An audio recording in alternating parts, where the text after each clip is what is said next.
MCD कर्मचारियों की हड़ताल का आज 7वां दिन है। दिल्ली की सड़कों पर गंदगी का अंबार लग चुका है और अब महामारी का खतरा मंडरा रहा है। ऐसे में आज मामले पर दिल्ली हाईकोर्ट में सुनवाई होनी है और कोर्ट तय करेगा।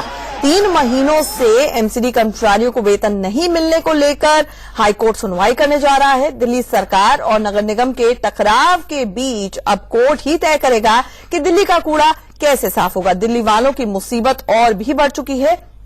सफाई कर्मचारियों के समर्थन में कल से एमसीडी के टीचर्स भी हड़ताल पर चले गए और स्कूलों में पढ़ाई ठप है। एमसीडी डॉक्टर्स पहले से ही काम रोक चुके हैं। ऐसे में अब सभी नजरें दिल्ली हाईकोर्ट पर टिकी हुई हैं। ये 6 तस्वीरें आप देख रहे हैं वसंत कुंज, गोकुलपुरी, लक्ष्मी नगर, सीलमपुर, भजनपुरा और संगम विहार की। कूड़ा कूड़ा है दिल्ली।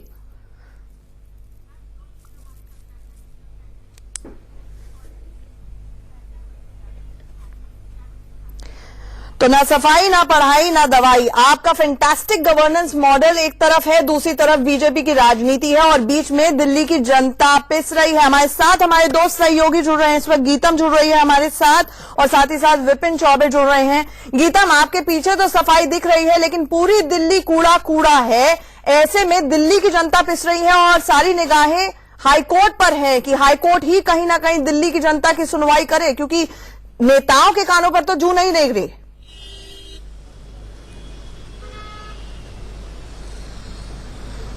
बिल्कुल आंचल, जिस तरह से पिछले 7 दिनों से एमसीडी के कर्मचारी हड़ताल पे हैं, उससे दिल्ली का क्या कुछ हाल हो गया है ये मैं आपको बता रही हूँ। जमीनी हकीकत देखिए आंचल, मैं इस वक्त दिल्ली के NH24 पे हूँ। ये हाईवे है और हाईवे के हालात आप देख सकते हैं। यहाँ पर कूड़ा फैला हुआ है, जिससे क्योंकि ऑफिस जाने का ये वक्त है और ऐसे में एक बड़ी तादाद में लोग ऑफिस जाते हैं। ट्रैफिक एक ज्यादा ट्रैफिक होता है और इसके कारण हाईवे पर भी कई बार कई परेशानियों का यहाँ पर सामना करना पड़ रहा है लोगों को।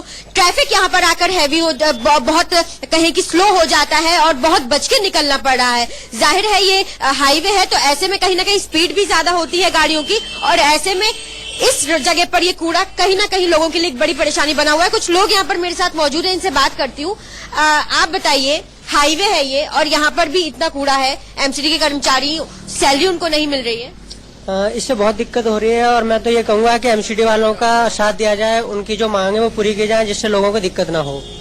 आप बताइए, हाईवे है ये और यहाँ पर भी ऐसी तस्वीर देखने को मिल रही है। देखिए जी, सुबह सुबह परेशानी तो बहुत होती है, लेकिन कहने का मतलब ये है कि अब गवर्नमेंट कर्मचारी है, उनकी भी सैलरी रोकी हुई है, लेकिन अब ऐसा करने से काम नहीं चलेगा। लेकिन पब्लिक को भी साथ दो और उनका भी साथ देना चाहिए लोगों को, जिसकी वजह से परेशानी कम हो। बिल्कुल, तो जिस तरह से एमसीडी के कर्मचारी हड़ताल पे हैं, जानबूझकर हड़ताली कर्मचारियों ने वहां पर जाकर कूड़ा बिखेरा है और ट्रैफिक की आवाजाही में समस्याएं हो रही है। हमारे साथ विपिन चौबे जुड़ रहे हैं, जिनके पीछे एक कूड़े का अंबार सा लगा हुआ है। विपिन, कहां पर हैं आप? और ये तस्वीरें अपने आप में एक महामारी का खतरा हो सकता है, जबकि दिल्ली के मुख्यमंत्री अपना इलाज कराने के लिए बेंगलुरु गए हुए हैं।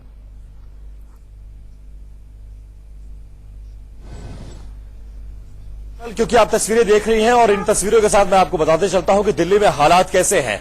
आज देखिए, कूड़े की तस्वीरों के साथ देखते चलिए कि आज दिल्ली में एमसीडी कर्मचारियों की हड़ताल का 7वां दिन है। स्वास्थ्य, शिक्षा और सफाई तीनों पटरी से उतर चुके हैं। सरकारें अपनी तरफ से दावे कर रही हैं, लेकिन जमीनी हकीकत क्या है वो आप खुद देख सकती हैं कि एमसीडी कर्मचारियों के हड़ताल का 7वां दिन है। दिल्ली एक महामारी के दौर से गुजर रही है। सरकार, हालांकि दिल्ली सरकार ये जरूर दावा कर रही है कि हम अपनी तरफ से सफाई करेंगे, लेकिन जमीन पर हकीकत यह है कि पूरी दिल्ली में कूड़ा सड़कों पर बिखरा पड़ा हुआ है। कुछ एक इलाकों से कूड़ा हटाने की कोशिश जरूर की गई है, लेकिन पूरे दिल्ली में हालात बदतर है और एक तरफ शिक्षा भी पटरी से उतर रही है और स्वास्थ्य का भी हाल बेहाल हो चुका है। आप दोनों का हमारे साथ जुड़ने के लिए बहुत बहुत शुक्रिया। बड़ा सवाल यही है कि क्या हाईकोर्ट का डंडा जब तक नहीं चलेगा